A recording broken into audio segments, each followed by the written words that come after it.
Welcome. Tonight's story is a quiet romance between you and a billionaire who never meant to fall in love. You were just his secretary, but something unexpected grew in stillness, in late nights, in the spaces no one else saw. If you enjoy stories like this, don't forget to like, subscribe, and tell me where you're listening from in the comments. Now take a breath, and let's begin.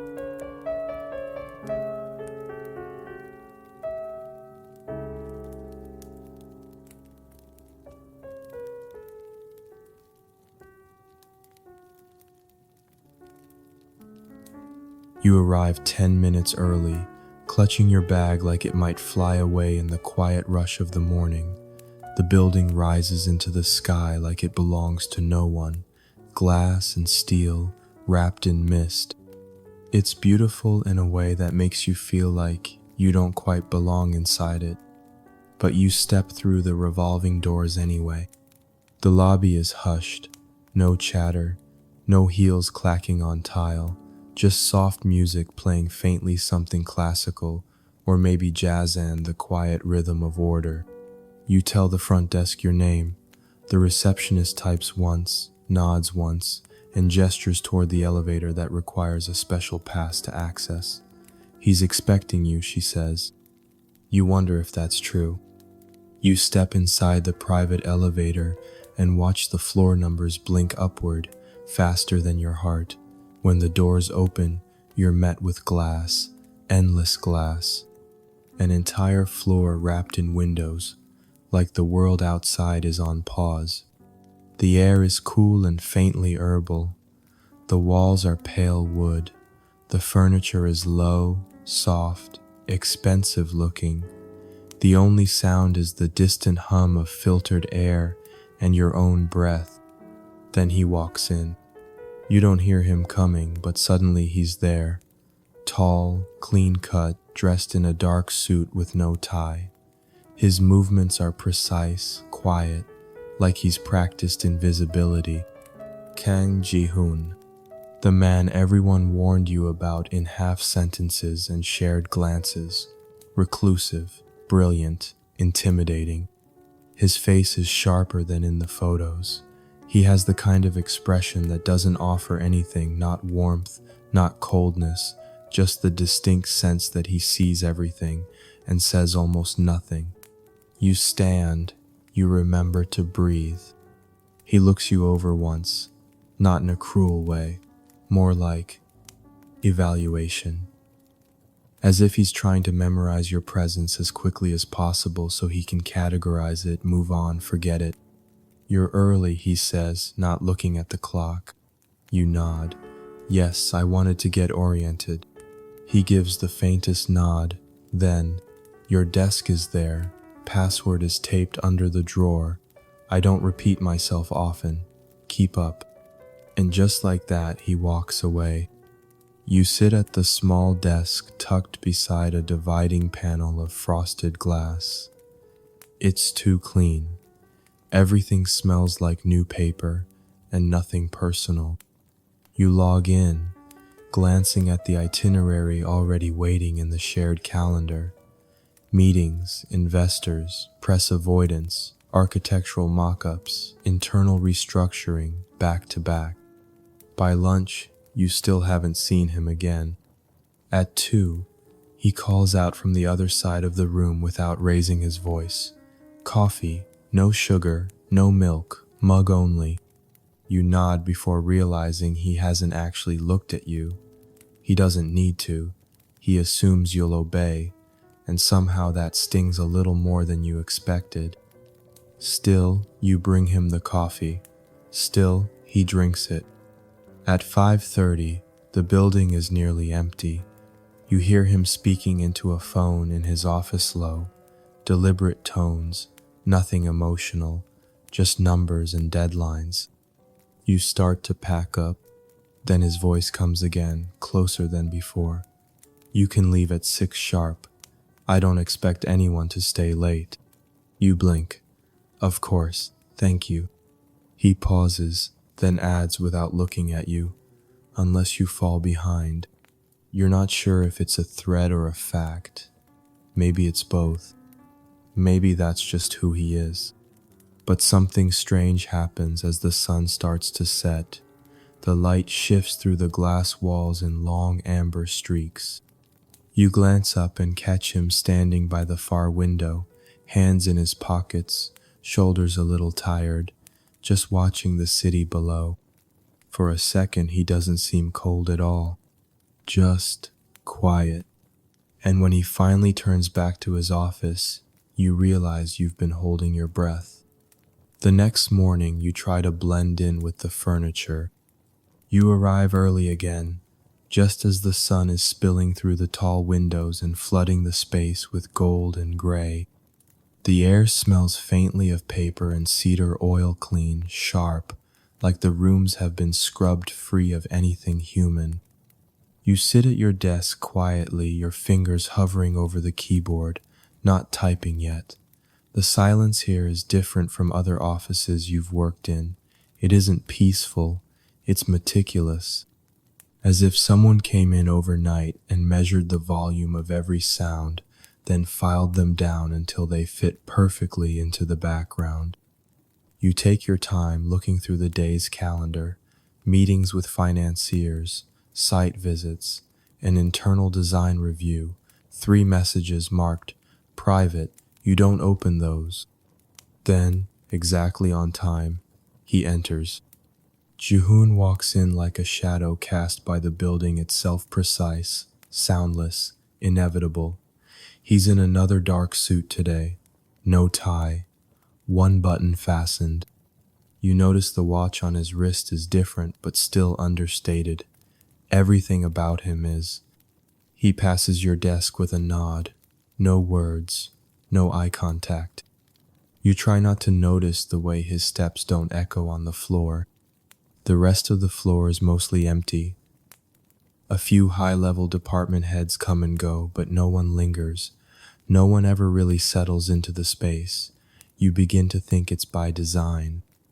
That Jihoon has constructed his world with distance built into the blueprint.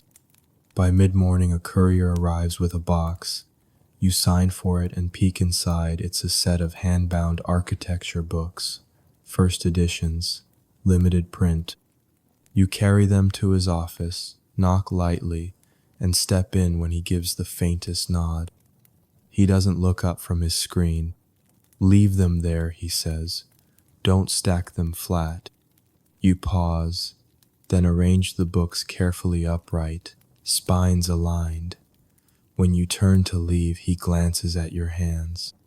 "You have a steady grip," he says, almost to himself. "Good." You blink. "Thank you." He nods again, as if that's the end of the conversation. And it is. You return to your desk and replay the sentence in your mind. It shouldn't matter. It was barely anything, but for some reason it makes the next few hours pass a little faster. Around noon, someone from finance stops by. He's loud. He jokes. He waves his hands when he talks. He calls you Miss New Secretary and offers you a wrapped candy from his pocket. You smile politely. Accept the candy. It tastes like strawberry and chemicals. When Jihoon comes out to speak to him, the man's tone shifts immediately. You can almost see the tension settle in his shoulders like a coat. He straightens his tie, stands still. Jihoon speaks in a low, composed voice. The conversation is clinical, nothing friendly. And when the man tries to insert another jokia, harmless comment about the ice palace atmosphere on the executive floor, Jihoon doesn't respond at all. He doesn't even blink. The silence between them hardens like a pane of glass, smooth and unbreakable. You watch it all unfold from behind your screen, heart oddly tight, not from fear, but from something else, a strange ache. There's a loneliness to it, a practiced, polished kind of solitude. That afternoon you begin noticing the patterns. He takes his coffee black, always in a matte gray mug, never ceramic, never disposable. His schedule is ruthlessly optimized, said he sees people in 15-minute blocks, never overlapping. He keeps no photographs on his desk, no personal mementos. The walls of his office are filled with frames, but not of family, not of awards, just clean, abstract architectural sketches. His own, maybe, you're not sure. Every drawer is labeled. Every object has a purpose. Nothing soft, nothing sentimental. But you begin to spot the cracks. When he steps out of a tense call, his fingers flex slightly at his sides like he's playing piano on invisible keys. When he reviews design proposals, he reads slowly, tracing the text with the tip of a pennant to underline, just to follow. And once you catch him pausing by the window for longer than necessary, eyes not focused on anything in particular, as if he's trying to find something that isn't there. You look away before he notices you watching. As the week goes on, you start staying a little later.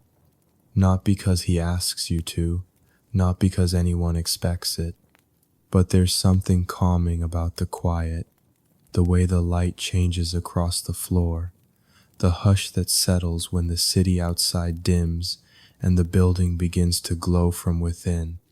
You file things more slowly, reread messages twice, wrap cords neatly, align staplers. It's not work anymore, it's a ritual. You realize one evening that you're the only one left on the floor except for him. He's still in his office. Of course he is. You stand and stretch, rubbing your eyes. You glance over and see that his light is still on. He's not on the phone. Not typing, just sitting, one hand over his mouth, the other resting lightly on his desk. He looks heavy, not burdened, just full, like someone who has carried something for too long without putting it down. You hesitate. Then, without knowing why, you turn off your desk lamp. You gather your bag slowly. Before leaving, you speak softly, unsure if he'll hear. Good night.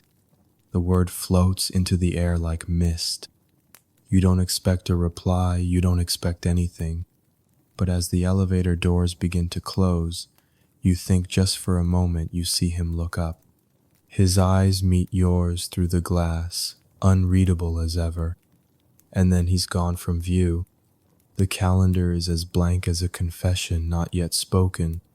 You notice it on a quiet Wednesday morning, just after your third cup of lukewarm tea.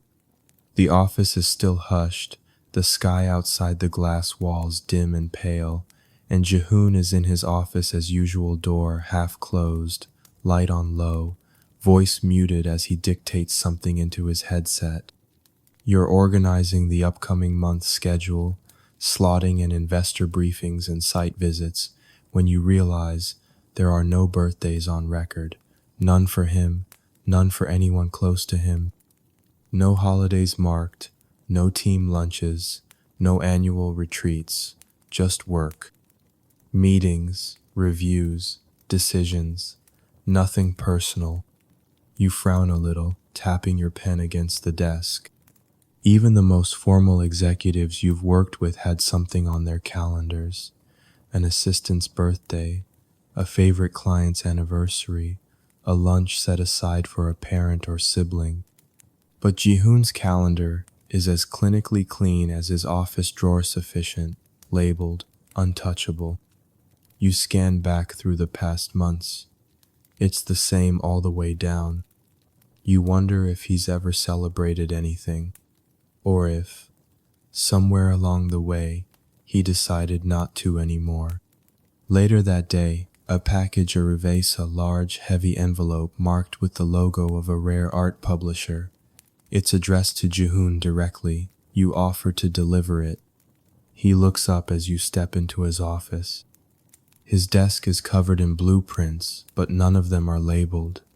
You glance once and see a building shaped like a spiral that could be a library, or a chapel, or both. You hand him the package. He nods, doesn't open it. Instead, he asks, "Do you prefer black or blue ink?" The question catches you off guard. You blink. Blue.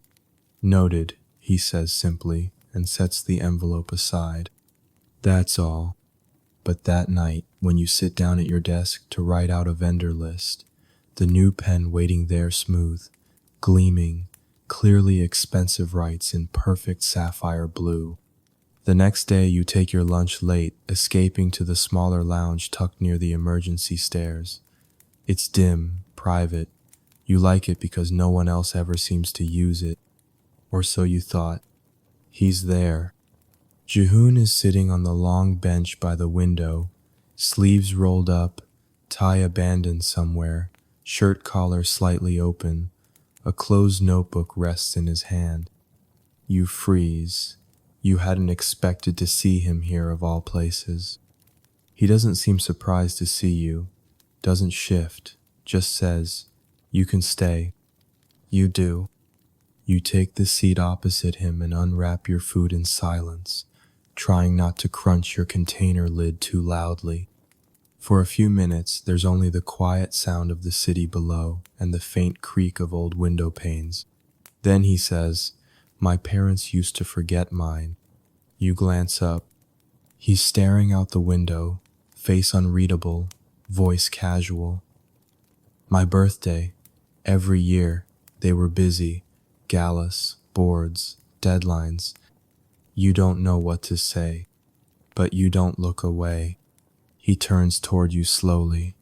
"Eventually, I forgot too. It was easier that way." Something about his tone so light, so unbothered makes your chest feel strange. You set your chopsticks down. Do you still know when it is? He gives a faint smile, not unkind. "Of course. I designed a building that aligns with the sunrise on that day." You don't smile back. You should still celebrate it. His brow lifts a little. "With who?" You look down. "I don't know. Someone." He watches you for a moment longer. Then he says, "The lounge is better with someone in it." And that's all. But it's not nothing. From then on, he shows up there more often. Sometimes he brings tea. Sometimes he reads while you eat. Once, he shares his lunch without being asked, just passes you half of a soft, roasted sesame rice ball without explanation. No words, no thanks. Just the offering. You begin to notice the tiniest shifts. He no longer calls you assistant. He uses your name.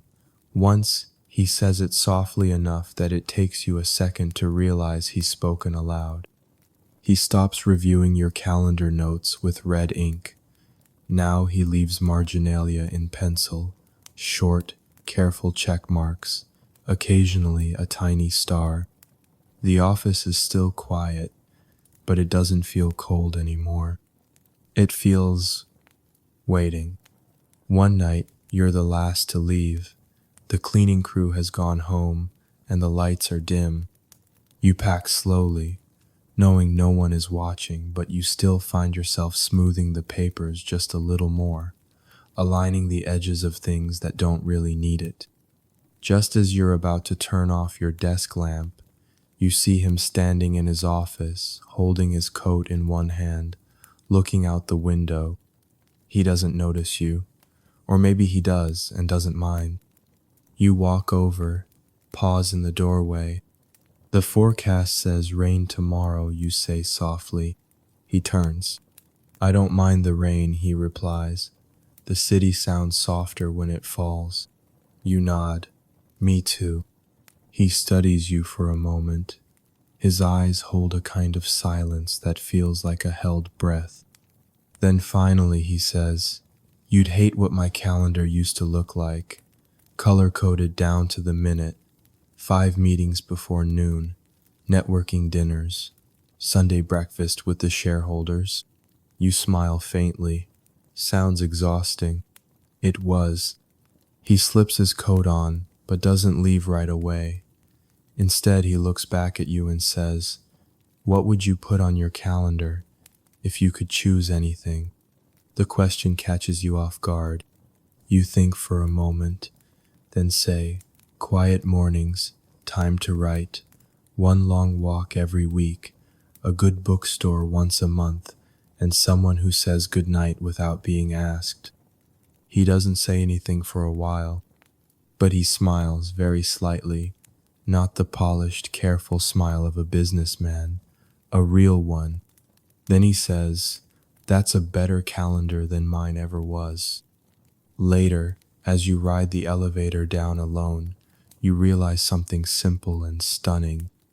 You've stopped thinking of this job as temporary, not because of the title, not because of the money, but because of the man who now says your name softly, the man who used to forget his birthday, but knows how the sunrise falls on one day of the year just right.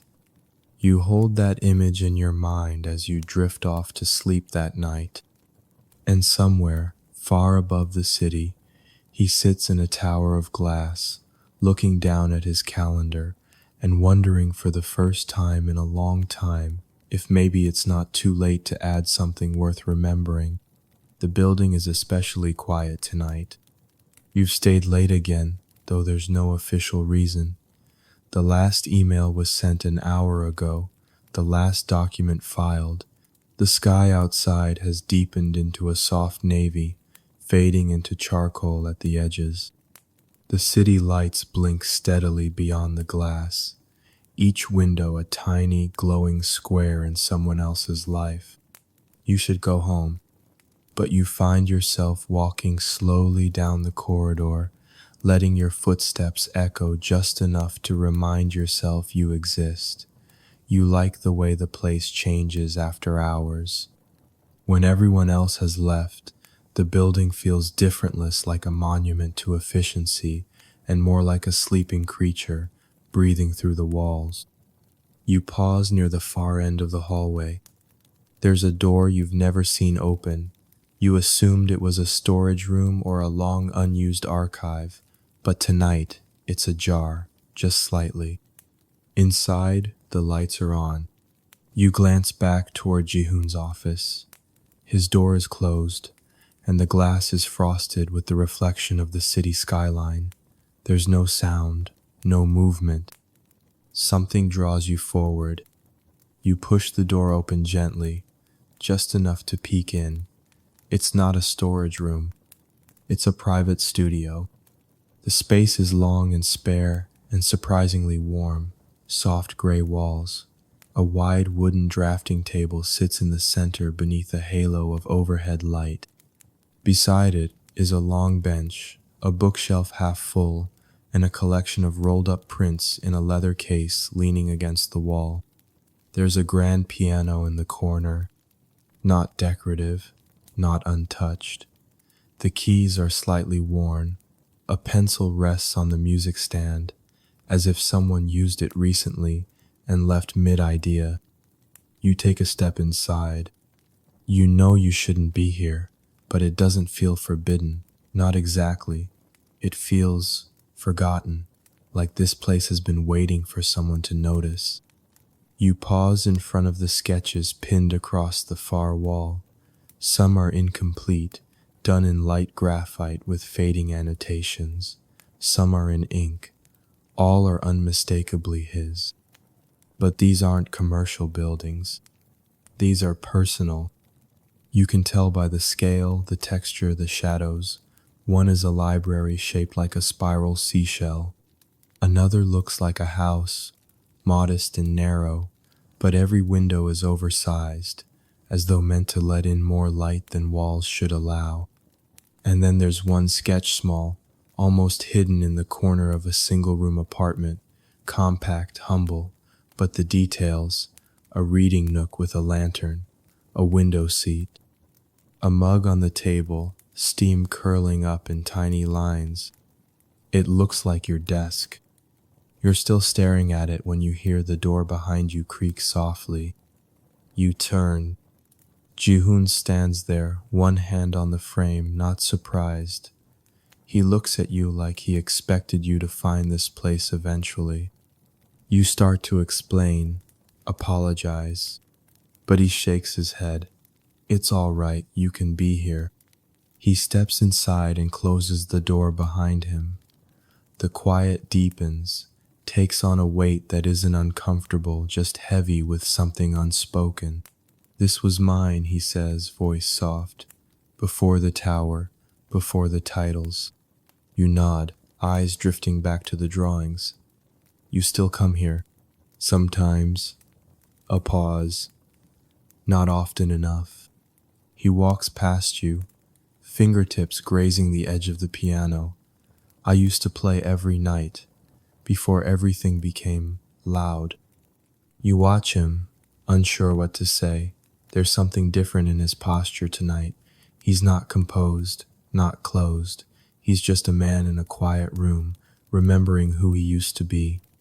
I didn't build this building, he says suddenly, gesturing around. Not the way people think I did. You tilt your head.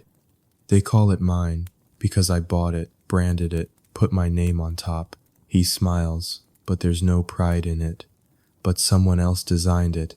I just turned it into a shell. You step closer to the bench and run your fingers along the smooth wood. Why don't you design anymore? You ask, so gently it barely feels like a question. He's quiet for a long moment. Then, because they only wanted what sold, not what meant something. You feel that, deep in your chest. He looks over at you, then at the piano. Would you mind? You blink. Mind what? If I played. You shake your head. Please do. He sits. Adjust the bench with the care of someone who respects what silence can hold. Then, he begins to play. The melody is simple, slow, wistful. It falls into the room like candlelight. You sit without realizing it, perched on the low bench near the table, watching his fingers move across the keys. You wonder if this is how he speaks when he doesn't have to measure every word, if this is the only language he trusts. When he finishes, he doesn't look at you right away. He just lets the sound trail off into memory.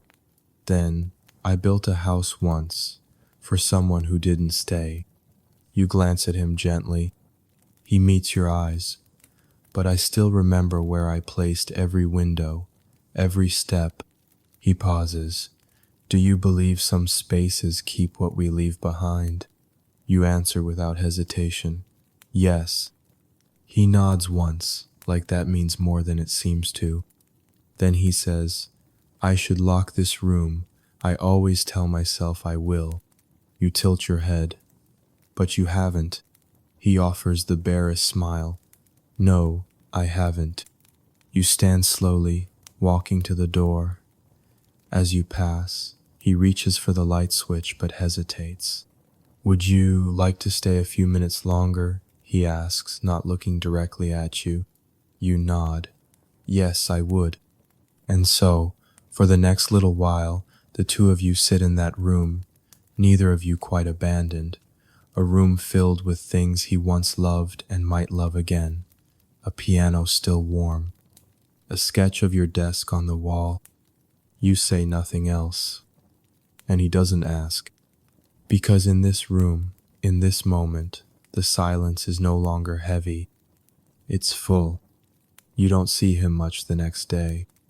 Jihoon keeps to his office, the door half closed, his schedule unusually tight. Meetings overlap. A call with a London partner runs long. There's an email from his legal team that makes his expression harden for the first time since you started. You watch from your desk as he rubs at his temple with the side of his thumb, eyes narrowed in thought. He doesn't ask for anything, doesn't bark orders. But something about the slope of his shoulders tells you that whatever it is, it's not going well. You want to help, but you don't know how to offer anything that won't break the unspoken rules between you. So instead, you leave a cup of ginger tea outside his door. No note, just the warmth of it, waiting on a small coaster, steam curling up like a question left unanswered. You return to your desk and say nothing. He never mentions it. But the next time he comes out, the cup is empty. Later that week, when most of the floor has cleared out and the sky is turning the color of weathered silver, he approaches your desk without preamble. "I'd like to show you something." You look up. His voice is calm, his gaze steady, but there's something beneath the surface quiet, tentative, like he's not entirely sure you'll say yes. You nod. He leads you to the elevator, not saying where you're going. You ride in silence, shoulder to shoulder, watching the floor numbers fall away beneath your feet. Outside, the wind has picked up. The sidewalks shimmer faintly from a recent rain. He doesn't offer an umbrella. You don't need one. The car is sleek, quiet, warm. The streets blur past, lit by the soft golden hue of streetlights just beginning to wake. He doesn't turn on the radio. Instead, you both sit in a silence that no longer feels uncomfortable. It feels intentional. Eventually, he pulls into a side street you've never noticed. It's quiet, tucked behind an old bookshop and a boutique flower stall long since closed for the evening. And there, nestled in between, is a cafe. The windows are small, fogged a little from the warmth inside. The sign is hand-painted in delicate cursive, almost shy. From outside, it looks like it belongs in another time. Jihoon parks and gets out. He waits for you at the passenger door. You follow him in. Inside, it's everything you never expected him to choose. The walls are painted in soft moss green. The tables are mismatched but polished. A chalkboard menu leans slightly to one side, covered in looping handwriting and tiny floral doodles. There is music playing quietly, piano and acoustic guitar. He gestures for you to take a seat at the corner table. It's small, tucked between a shelf of antique teacups and a window that looks out at the now dark flower stall. You sit. He remains standing for a moment, then slides into the seat across from you. "I designed this," he says finally. You blink. He nods toward the ceiling. 7 years ago. Before the tower, before I stopped taking private clients. You glance around again, now seeing it the way the windows are placed to capture just enough light without glare, the curve of the ceiling where it dips like a breath, the quiet acoustics that make even your heartbeat feel softer. "It's beautiful," you say. He doesn't smile. "Not yet. I built it for someone I never met," he continues. "She'd written to me. A cafe owner who'd seen my work in a magazine, said she wanted a space that felt like walking into a memory." He folds his hands. "I never took on projects like that. I ignored the first 2 letters." You tilt your head. "But the third?" He nods once. "She said, I want to give people a place to remember what warmth feels like." You sit in silence, letting that settle. "She passed away 2 weeks after we finished construction," he adds, softer now. "Heart condition. Never saw it open." You look at him carefully. There's no dramatic sadness in his voice, just a quiet ache, like something long ago sealed in a box that still hums faintly when touched. "Why did you bring me here?" you ask, not unkindly. He meets your eyes, doesn't look away. "Because you remind me of this place." You don't answer. You can't. Not right away. There's too much in those words. Too much kindness, too much risk. So instead you say the one thing you know is true. "I'd like to come here again." He nods once, as if that's all he was hoping for. The waiter comes. Jihoon orders a pot of plum blossom tea and 2 almond scones. You wonder if he's been here often. You wonder if this is the first time he's brought someone. As you sip the tea, warm and faintly floral, he watches you not intensely, not possessively, just watches, like he's studying the space between you and trying to understand why it feels different now. He speaks again, low and deliberate. I used to think I needed space to breathe, distance, silence. You wait. But lately, I think I was just lonely. The confession lands gently, without pity, without self-pity either, just truth. You set your teacup down slowly. I was always good at being alone, you say, but that doesn't mean I wanted to be. His eyes soften, not dramatically, just enough that you can see him drop whatever invisible weight he always carries, if only a little. You stay there for a long time. The cafe empties, table by table. The music fades into instrumentals. The street outside grows quieter. You don't talk much more. You don't need to. He drives you home.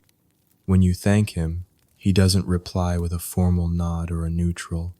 Of course. He just says, "Let me know when you want to go back." And then he waits just 1 second longer than necessary before he turns to leave. You stand at your door, watching the car disappear around the corner. Inside your chest, something soft has started to unfold. Not fast, not loud, but sure. It's the little things that begin to shift. You notice it first in the way he walks past your desk, not with the same sharp focus, not as briskly. He moves slower now, not slower in urgency, slower in attention. He glances at your desk as he passes, sometimes at your tea, once at the ribbon tied around your notebook. It's as if he's learning the shape of you, piece by quiet piece. You start bringing your own tea blends to work, loose leaves in little mesh sachets you fold by hand each evening. Jehoon doesn't say anything about it, but you find one of them used in the break room kettle one afternoon, his mug sitting nearby, faintly stained with lavender and rose. You keep working as if nothing has changed, but you feel it, every hour, every breath. You've stopped thinking of him as your employer and started thinking of him as a man. That Friday, it rains softly. The sky is low and gray, the windows clouded with condensation. The city looks like it's wrapped in sheer fabric, softened around the edges. Inside the office, the usual stillness has taken on a kind of coziness. The air smells faintly of cedar and warm water. Jehoon disappears for a meeting around 11. When he returns, you can feel the shift in his energy from across the room. He doesn't remove his coat, doesn't return to his office. Instead, he stands near the far window, his back to the room, unmoving. You look up, and for a moment, you just watch him. His posture is different, rigid in a way that makes you feel something isn't right. His hands are in his coat pockets, but his shoulders have drawn up just slightly, like he's holding something in, not emotion, but restraint. You wait, uncertain, heart gently climbing. Then you rise. You don't say anything at first, just walk over and stand beside him, eyes on the street below. The people look small, their umbrellas blooming and folding as they move from shop to subway to sidewalk. "He's back," Jehoon says softly. You don't know who he is, but something in the way Jehoon says it makes you still. He goes on, voice even. "My former business partner, the one who sold my name to the press after I left. I built half this city with him once, but he wanted more, and he pauses. I didn't." You wait. He breathes in slow. He's trying to revive the brand, resurrect Kang Jehoon as a name he can use. You glance at him. His eyes are sharp, but tired. Does he have the right? He gives a slight shake of his head. Not legally, but stories are powerful, perception even more. You're quiet for a moment. Then, You could fight it. His jaw flexes. I don't want to go back into the spotlight. That life, what it asks of you, eats things you don't even realize you're giving up. You watch the rain trickle down the glass, slow and clean. Then what do you want, you ask. He turns to you. I want. He stops. Then, I want to disappear on my own terms, not his. And maybe, he hesitates, maybe build something again, something quieter, more human, but only if I'm not doing it alone. Your breath stills. You meet his gaze. He adds quietly, you make this place feel less empty. The admission sits between you, warm and vulnerable and without armor. You don't reach for his hand. You don't speak.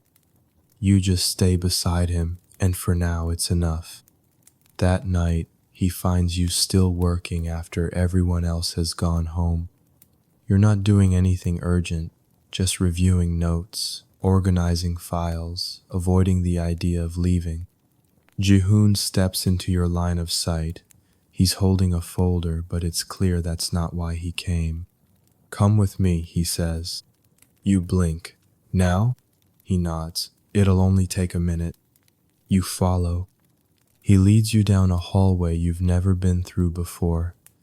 At the end is a narrow staircase, half hidden behind a frosted glass panel.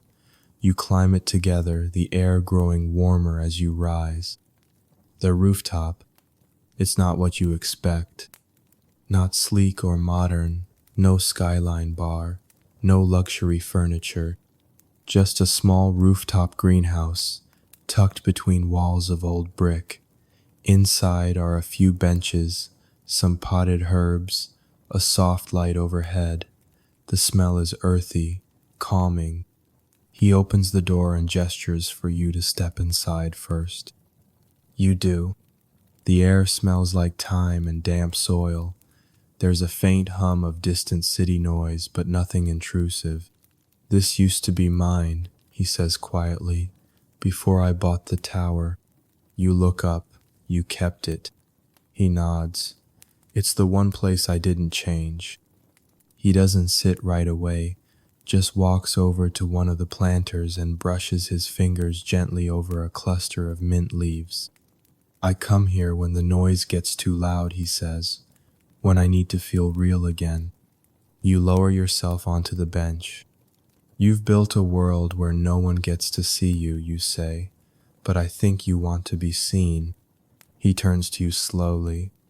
There's nothing guarded in his face now, just a quiet exhaustion, and beneath it something more raw.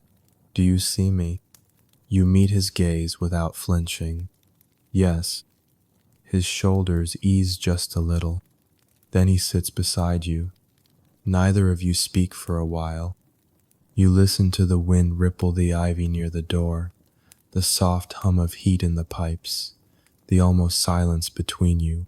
Then, so gently, he says, I don't know what this is. You nod. Me neither, but I know it doesn't feel temporary. You swallow once. No, it doesn't. His eyes fall to your hands, then rise again. If I ask you to stay, he says, not just in this job, but longer, what would you say? You look down. You think of the late night walks to the elevator, the piano he played for you, the tea he never acknowledged, the window where he watched the world and then invited you into it. I'd say yes. He exhales once, quietly. Then softly he says your name, just your name. And in the silence that follows, you feel something collapse inside you, not from pressure, from release. The wall between you, the pretending, the space that was always waiting to be crossed. He doesn't touch you, not yet, but you know when he does it will be careful, intentional, and it won't be a mistake. He doesn't bring it up the next day. There's no dramatic shift, no grand confession. The office runs as usual. Emails are answered, calls are placed, schedules are adjusted. Jihoon returns to his meetings. You return to your desk, but something has changed. You feel it in the quiet, in the way your name lingers just a little longer when he says it, in the soft looks that pass between you brief, almost accidental but not. He doesn't pull away anymore. He leans in just enough that you know he's still thinking about the rooftop, still holding your words, still waiting, and so are you. It happens 3 days later, without warning. It's late again. Most of the building is empty. The sky outside is dusky blue, the kind of color that only happens right before the dark. Jihoon appears beside your desk without a sound. He doesn't speak. He just holds out a key. It's simple, silver, worn smooth at the edges. You look at it, then at him. He says quietly, "There's a studio, 1 floor above this one. No one knows it's there. It doesn't appear on the building's internal map. No cameras, no staff. You don't ask why he has it. You already know." He nods once. "You don't have to come, I'll be there, if you want to see." Then he walks away. You wait a few minutes before following. The staircase is narrow, tucked behind a maintenance panel you've passed a dozen times without noticing. The air grows warmer as you ascend, still, almost reverent. When you reach the door at the top, you hesitate. Then you slip the key into the lock. It clicks. Inside, the world changes. The studio is large, open, and nothing like his office. It's not cold or perfect. It's lived in. Half-finished sketches line the walls, some curling at the edges. There are tables strewn with pencils, ink, and tracing paper. A small couch near the corner is covered with a wool blanket and a folded shirt that looks recently worn. There are 2 windows, cracked open just enough to let the evening air drift through. Music plays softly from a speaker on the shelf instrumental, unhurried. And Jihoon is there. He's standing by a wide board of pinned drawings, his sleeves rolled to his elbows, a pencil in one hand. When he sees you enter, he doesn't speak. He just watches you, take it in. "It's beautiful," you whisper. He exhales quietly, and something in his posture softens. "I come here to remember what it's like to make things for myself." You walk slowly to the nearest wall. There's a large, sketch delicate, dreamlike of a house set into a hillside, wide windows, a sloped roof, a wraparound deck, not flashy, but warm, inviting. "It's not a commission?" you ask. He shakes his head. "None of these are." You step further in, taking in the scattered notes some typed, some scrawled in margins, tiny thoughts, details. "Sunlight in the afternoon here. Wind corridor must feel like a breath, not a shove. A place for quiet dinners." You turn back to him. "This is what you meant, isn't it, when you said you wanted to build something again?" He nods, then walks to the large table at the center of the room. He unrolls a sketch and places a weight on each corner. "This one," he says, "is for you." You move closer. It's a space drawn in pencil and shaded lightly with watercolor. The walls are lined with shelves. There's a long wooden desk tucked beneath a wide window, and above it, hanging plants curl toward the glass. A teacup sits in the corner, a stack of books beside it. You recognize the view outside the window. It's the flower shop across from your apartment. You don't speak at first. You just stare at it, the lines softening in your vision. He says, "It's not a gift. Not yet. It's a possibility, an idea, but I wanted you to see it." To know that I'm not just thinking of leaving something behind, I'm thinking of what I'd like to build. If you're in it, you place your fingertips gently against the corner of the page, careful not to smudge the pencil. It's the kind of place I didn't think people like you would imagine, you say. He tilts his head. People like me, he asks. Powerful, untouchable. He walks closer, not so close that he touches you, just close enough that his voice feels like it's part of the air between you. I've never been untouchable, he says quietly, just careful. Your chest tightens. Then, without knowing exactly why, you ask, what did you imagine for yourself before all this? He smiles faintly, without mirth. A long time ago, he says, I imagined designing homes for people who couldn't afford architects, places that didn't just keep them warm but made them feel wanted.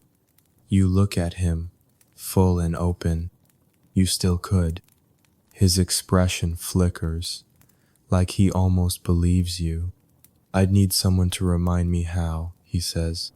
You don't answer. You don't need to. The silence between you is no longer hesitating. It's deciding. You sit on the small couch together later, not touching, but near enough that your knees almost brush when you shift. He pours you tea from a thermos you didn't see him bring. It's one of your blend-spiced honey and dried chrysanthemum. The room is dim, lit by a single floor lamp near the drawing table. You drink slowly. He sips without speaking. The weight of the city feels far away. Here, it's just paper and light, you and him. You find yourself thinking that this might be what love looks like when it isn't chasing you, when it's just sitting still, waiting to be named. Eventually, he sets his mug down. I've spent so much of my life turning people away, he says. I convinced myself it was protection, but really, it was just fear. You meet his eyes. And now, he holds your gaze. I'm afraid of wanting you. You feel the words settle deep, like warm stones dropped into water. Your voice is barely a whisper. I'm already here. He reaches toward you then, slowly, giving you every chance to move. But you don't. His fingers touch your slight, careful, like he's touching something sacred. He doesn't pull you close. He just holds your hand in both of his, steady as breath. And for a long, perfect moment, the two of you just stay like that. Hands resting together, dreams pinned to the wall, and the future waiting to be drawn. The days settle into something soft. There is no announcement, no sharp turn, just a gradual deepening like a path that gently curves out of sight. You still go to work. You still answer emails, schedule meetings, organize his day. But now, when you pass his office door, he looks up. Now, when you bring him coffee, he murmurs your name. Now, when the others have gone and the building is hushed, he'll leave his door open not as an invitation, exactly, but not as a barrier either. You begin to understand that Jihoon doesn't fall loudly. He falls in stillness, in patterns, in time. He starts leaving sketches for you, not with fanfare, just quietly, tucked beneath your notebook or slid beside your tea. Little things. A tiny bookstore nestled into the corner of a foggy street. A library with a glass ceiling and a reading bench shaped like a crescent moon. A miniature garden you recognize from a dream you once described to him, in passing vine-covered, enclosed, entirely made of soft curves and diffused light. You save each one, tuck them between pages, into drawers, into memory, not because they're his, but because they feel like yours. One evening he asks if you'd like to see something different. You nod, already trusting that anything he wants to show you will be gentle, quiet, meaningful. You ride the elevator together in silence. He presses a button you've never touched. Sublevel 3. The doors close. The hum of descent fills the space between you. The lower levels of the building are unfinished, spare, unadorned. Hallways lit by long overhead lights that buzz faintly like moth wings. The concrete under your shoes feels colder here. But Ji-hoon walks confidently, turning down one corridor, then another, until he stops in front of a steel door. He types in a passcode. The lock clicks. Inside is another world. It's not a room, it's a model city. Spanning the length of the floor, it stretches across several low tables, built with meticulous care. Streets, buildings, courtyards, glass towers, public gardens, wooden walkways. Some areas are labeled in faint pencil, others unfinished. It's not scaled to reality, not bound to any grid. Ji-hoon steps aside to let you look. You walk slowly, overwhelmed by the intricacy.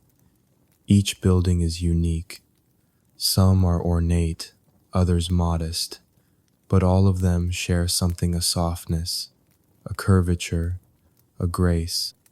What is this? You whisper. He folds his hands behind his back, watching you. A city I never built. You look at him. It started years ago, he says. A place I imagined when I was tired of being asked for more glass and chrome. It has no name. It isn't bound to a profit margin. It's just what I wish existed. You stop in front of a courtyard shaded by miniature trees. There are benches in a spiral around a shallow fountain. He comes to stand beside you. Every piece of this has a story, he says. A rhythm. Nothing is rushed. Nothing is louder than it needs to be. You turn to him, heartbeat slowing. You've been carrying this alone. He nods. Why show me now? You ask. Ji-hoon looks down at the city, then at you. Because I think you're the only person who wouldn't ask what it costs. He begins inviting you into his sketches more openly after that. Not just in pencil, but in planning. What color do you imagine for the walls? Would you rather hear wind chimes or water when you fall asleep?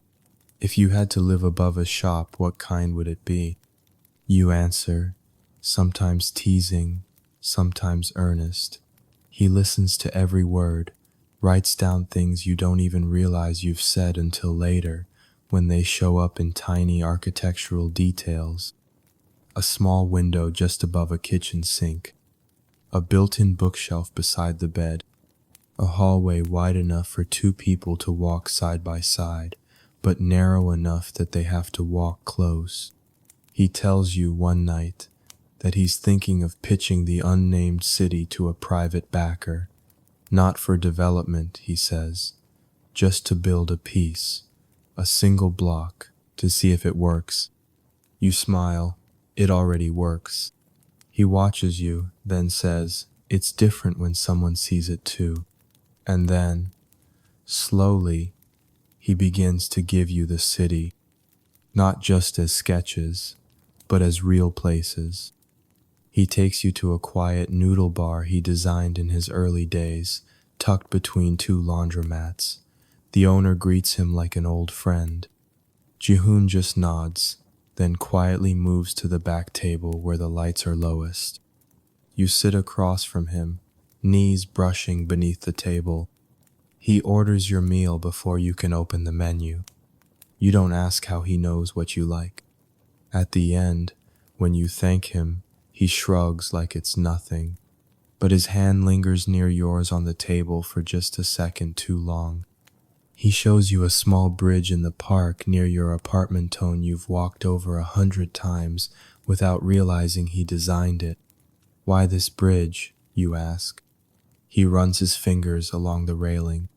I was thinking about stillness, he says, and how to hold someone without gripping. You look at him. He looks at the water. I wanted to make something people didn't know they needed, he adds. but that they'd miss if it were gone. You don't speak. Instead, you rest your hand over his on the railing, and he doesn't move. He drives you home that night, as he often does now. Neither of you mention the way your shoulders touch in the car. Neither of you mention the way you take longer to say goodbye each time. At your door, he hesitates. Not because he's unsure, because he's careful. Would you come with me this weekend? He asks, to see a property out near the coast. It's part of the city. You nod. You don't need to ask what he means anymore. You already understand. He's showing you the city no one else gets to see. Not the buildings, not the drawings. Him. You don't notice the shift at first. It starts small. An email you're not copied on. A glance from someone in legal that lingers just a little too long. Jehoon begins spending more time on the phone, his voice tighter, more formal. He closes his office door again. You don't think much of it, not at first. It's easy to tell yourself the story hasn't changed, that it's just another stressful week, another cluster of investor demands or permit delays. You've learned the rhythms of his work now, the tempo of his silences. You know when he needs space, but something about this feels different, too quiet, like a held breath. You find out on a Thursday morning. You arrive a few minutes early, the way you always do. The lobby is quiet, the air cool and still. The elevator glides upward without a sound. You open your email, and there it is. Subject: Kang Jehoon seen with mystery woman. You stare at the headline. There's a photo, grainy, dim, from across the street, probably taken by someone in a car, but it's unmistakable. It's you and Jehoon, sitting by the window in the cafe he designed. You're laughing, turned toward him. He's looking at you, not smiling, not obviously affectionate, just present.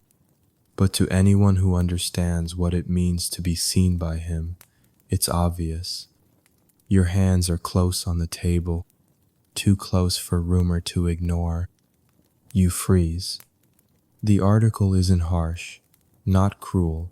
It's more speculation than scandal, but it's laced with that unmistakable tone of intrusion, like a fingernail dragging across something fragile. It calls you the assistant, an anonymous woman, possibly a new romantic partner. It refers to Jehoon as the reclusive architect, and quotes an unnamed source about how he's been more visible lately. You close the email and sit very still. The building feels different today, brighter somehow, but not in a good way, the kind of brightness that hurts the eyes. You sip your tea, but it tastes like nothing. When Jehoon walks in, he doesn't stop at your desk. He walks straight to his office, closes the door, and stays there. You try to work. You try to breathe, but you feel exposed, like someone has peeled away the quiet layers of this life you were building together and pinned them to a wall for strangers to dissect. You think about the cafe, the way he looked at you like no one else was in the world. You think about the little sketches, the rooftop, the bridge, and you wonder what will happen now. At noon, your phone buzzes. A message from Jehoon. Can you step in for a moment?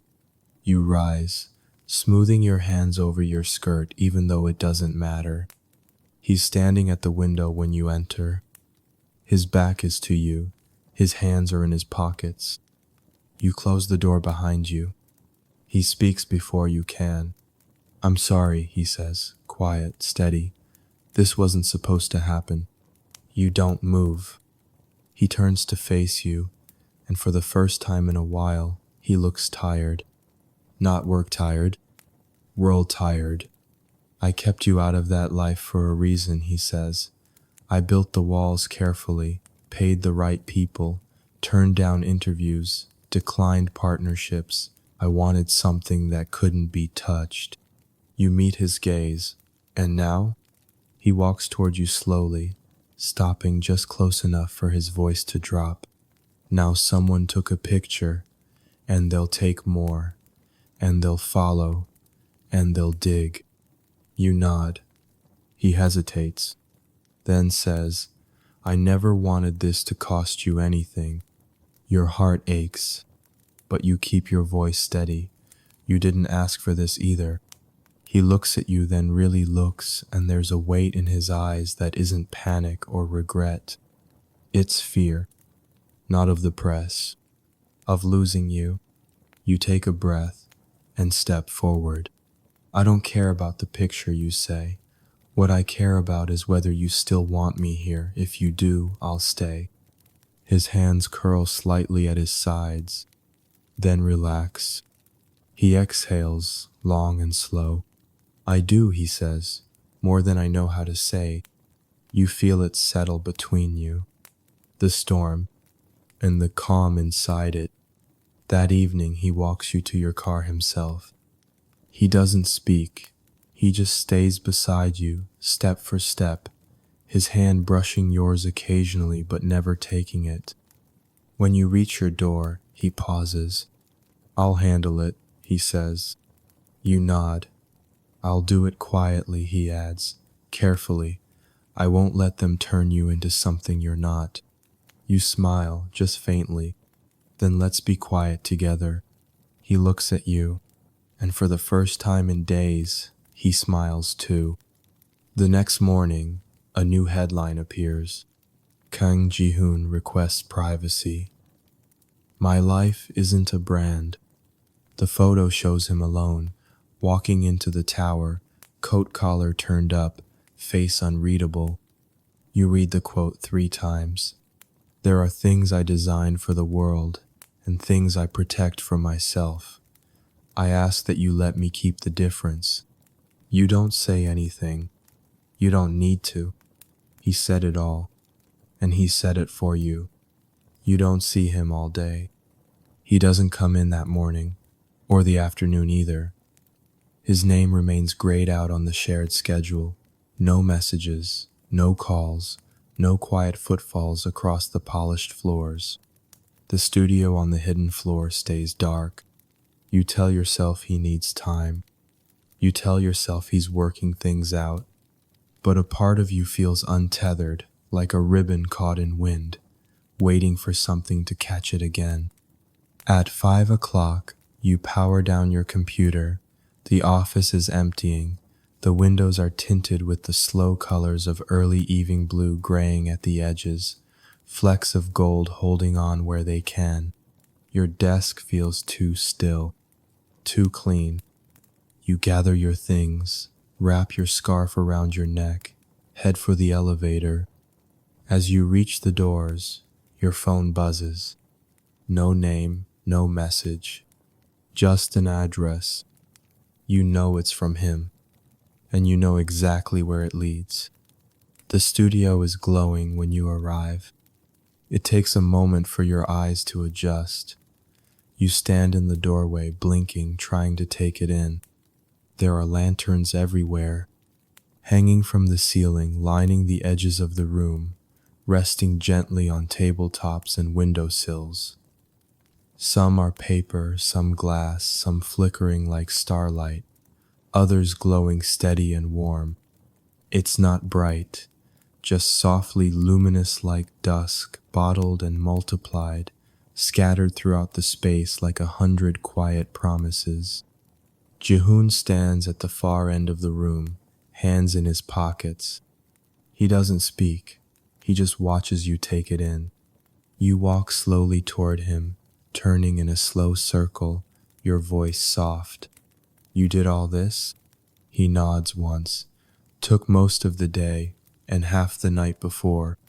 You step beside him. He gestures to the nearest lantern. Each one is for something I never said, something I should have or couldn't. You look around again. There are so many. His lips twitch in a near smile. I've had time.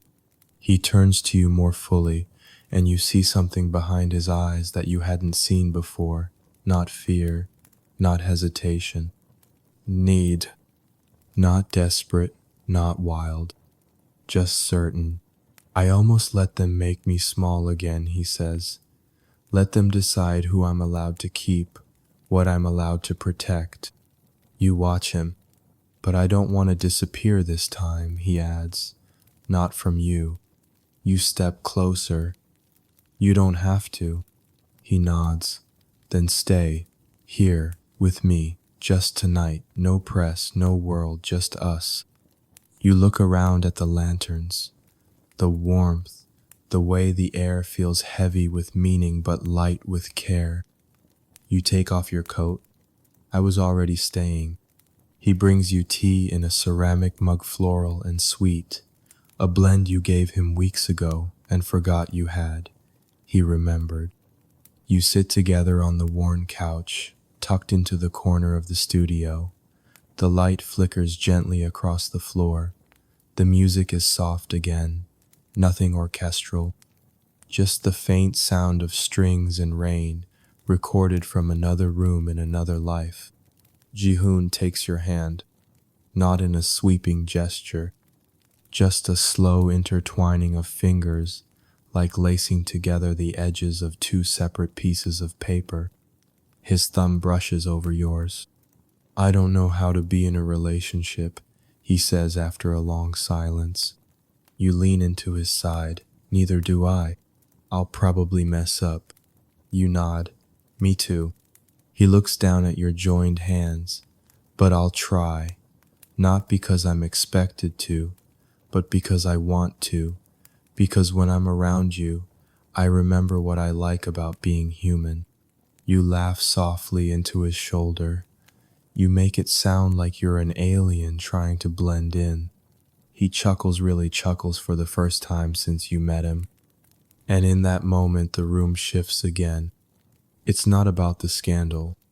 It's not about the world outside.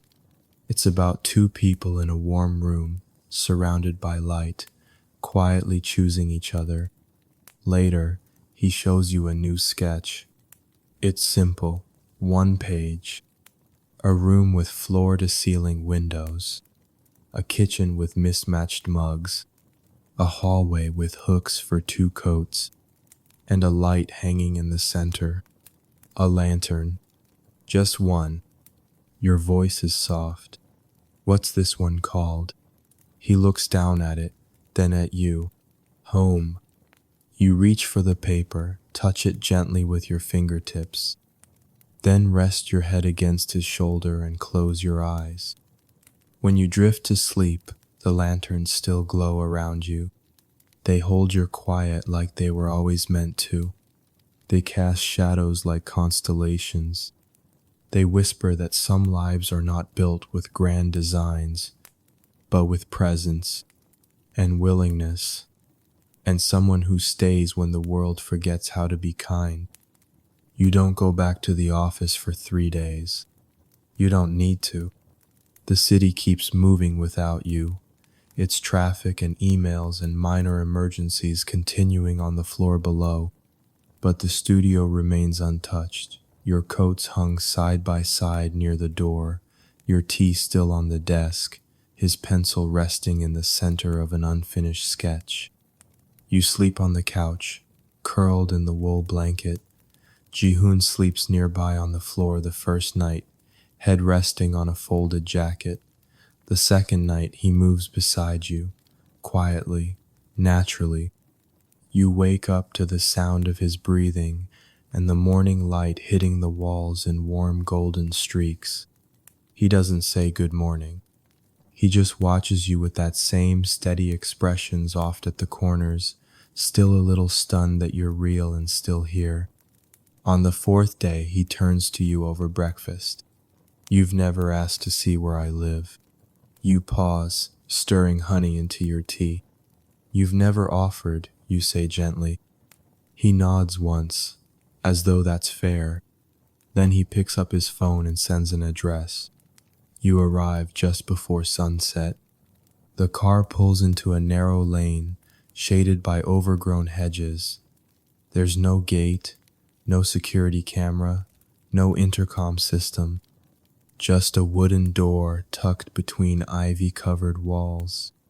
You step out slowly, half expecting something massive and austere: glass, marble, the cold flecks of money. But instead, you see a house. Not a mansion, not a compound. A house. 2 stories. Stone and cedar. A wide porch. Lanterns glowing softly beneath the eaves. There's no nameplate, no address number. Just the sound of leaves rustling in the wind and the faint scent of warm earth after rain. Jehoon opens the door before you knock. He's barefoot. His sleeves are rolled. His eyes are tired in a quiet, good way, like someone who stopped holding his breath 3 days ago and still hasn't gotten over the relief of it. You step inside, and it feels like him. Not the public version, not the polished architect or the tower-bound mystery. This version. The man who sketches when he can't sleep, who drinks your tea, who waits before he touches you, even now. The house is open, low lit, full of softness you wouldn't expect. Shelves of books, mismatched furniture, a kitchen that smells faintly of rosemary. A cat you didn't know he had weaves around your ankles like it's been waiting for you all along. You turn in place, taking it in. He watches you, his hands in his pockets. You're not surprised, he says. You smile. Should I be? Most people assumed I lived in a penthouse with windows for walls. You shake your head. You don't need walls that let people look in. You need ones that hold things. His throat works silently as he nods. Then he gestures. Come see the rest. He leads you room by room. A study filled with handmade models. A reading nook with a skylight and a chair large enough for 2. A garden at the back with herbs planted in quiet rose basil, mint, rosemary, thyme. He stops at the last door. This one's new, he says. You tilt your head. I built it over the winter. When I didn't know what I was doing, he adds. You open the door. Inside is a room flooded with warm afternoon light. There's a desk near the window, a teacup resting beside a closed notebook, a shawl draped over the back of the chair. The space feels ready, lived in but not by him. You look back at him. I made it for someone I didn't think would come, he says. You step inside. It's small, gentle, a room designed for quiet things. Writing, reading, breathing. You run your fingers along the edge of the desk. And then you sit. And then you stay. He cooks that night. Nothing extravagant. Just noodles with scallions, sesame, and the softest fried egg you've ever tasted. You eat in the kitchen with the windows open. The air smells like rain and toasted garlic. Neither of you speak much. But every silence feels full. Not heavy, not waiting, just shared. After dinner, you stand together at the edge of the garden, the night settling over the house like a blanket. Do you miss it, you ask? The noise, the headlines? He shakes his head. I used to think if I disappeared, I'd become irrelevant, he says. But now I think, the quieter I became, the more I found what mattered. You look at him, steady. And what matters now? He takes a long breath. Then, this, you, this space between us that doesn't need anything loud to mean something. You reach for his hand. You don't have to say anything, because you already know. This is what he never let himself build before. A home not for power, not for privacy, but for presence, for warmth, for staying. You sleep there that night, Not in his bed, not yet. Just in the quiet room with the window cracked and the lantern glowing on the desk. And before the light fades, you see your name on the notebook, written softly, as though it's been there all along.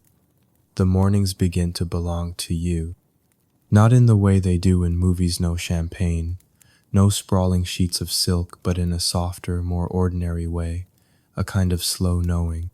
You wake to the sound of the kettle boiling, not an alarm.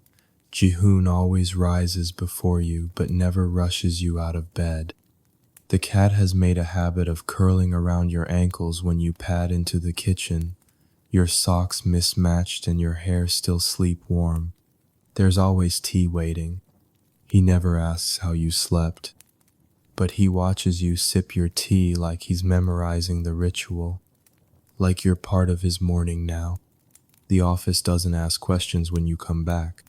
It's strange, in a way, how easily things return to quiet. The headline fades. No one stares. If they know, if they suspect, no one says so. And Jihoon is the same in meetings, in emails, in routine. Except he's not. He glances at your desk more often, leaves small notes in the margins of your documents. Good instincts. Smart change. I noticed. Once, you find a tiny paper flower folded between the pages of a folder.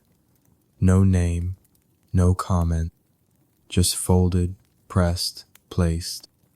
At home, you begin to notice the spaces he's left for you. A drawer in the bathroom, a hook by the door, a second toothbrush in a glass that used to hold only one. He doesn't mention it. You don't need him to, because he's never been the type to ask with words.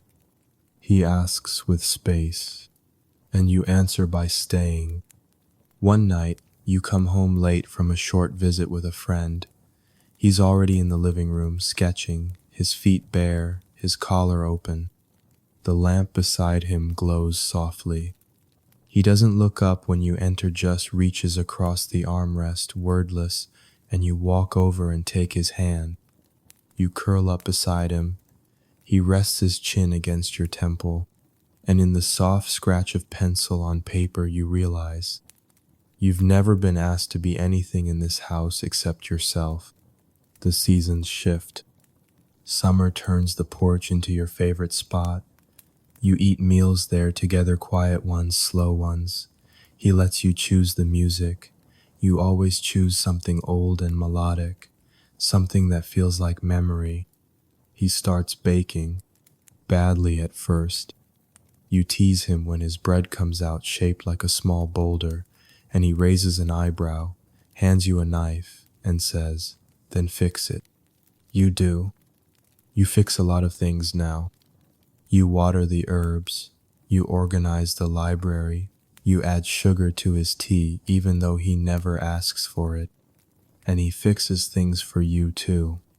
He replaces the shoelace that snapped, repairs the drawer that stuck, replaces your worn scarf with one that matches the tea mug he always sees you use. Everything is done quietly, not to impress, but to keep. You stop being his secretary somewhere along the way. There's no meeting, no formal resignation. He simply says one morning, while pouring tea into 2 mugs, "I've hired a new one." You raise your brows. Am I being replaced? He passes you your cup. No. Then adds, "I need you to be something else now." You tilt your head. "What's that?" He hesitates. Then, "Someone I build with." You don't reply with a smile. You reply with a kiss to his cheek, soft and steady. And then you stay. You move in fully during the first week of autumn. Your apartment sits empty for a while, like a coat you no longer wear but aren't ready to give away. Eventually, you go back just once to pack a few things, close the door softly, and leave the keys in the dish that used to hold only coins. You don't look back. You're not leaving something behind. you're choosing something ahead. In Jihoon's house, you find your rhythm.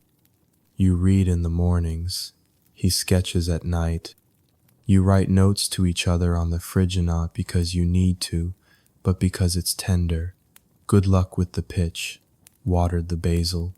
You were right about the honey. Sometimes you sleep on opposite sides of the bed, lost in your own quiet. Sometimes he wraps an arm around your waist before either of you has even spoken a word. Neither is more or less romantic. They're just different chapters in the same book. One evening, as autumn fades and the first edge of winter appears in the air, he lights the lanterns in the studio again. All of them. You stand at the door and watch the room bloom into gold, as it once did the night he asked you to stay. He turns to you now, eyes gentler than ever. "I kept them," he says. You nod. He walks to you, takes both your hands. "I don't know if I'll ever be the kind of man who says the perfect thing," he says, "but I know I can build something with you. A home, a life, a rhythm." He pauses. Then, "Will you keep building it with me?" You nod again. No ceremony, no performance, just the promise in your hands and the knowing in your heart that this quiet, glowing room is what forever feels like when it doesn't have to shout. Later, you sit together by the window. The city murmurs far below. The cat is curled in a chair nearby. He traces the inside of your wrist with his thumb, as though memorizing your pulse. You rest your head against his shoulder, and the last words of the day are his. "You were never just my secretary," you whisper back. "You were never just the man in the glass tower." And then, beneath the warm light, you fall asleep together. Not for the first time, but for all the right reasons.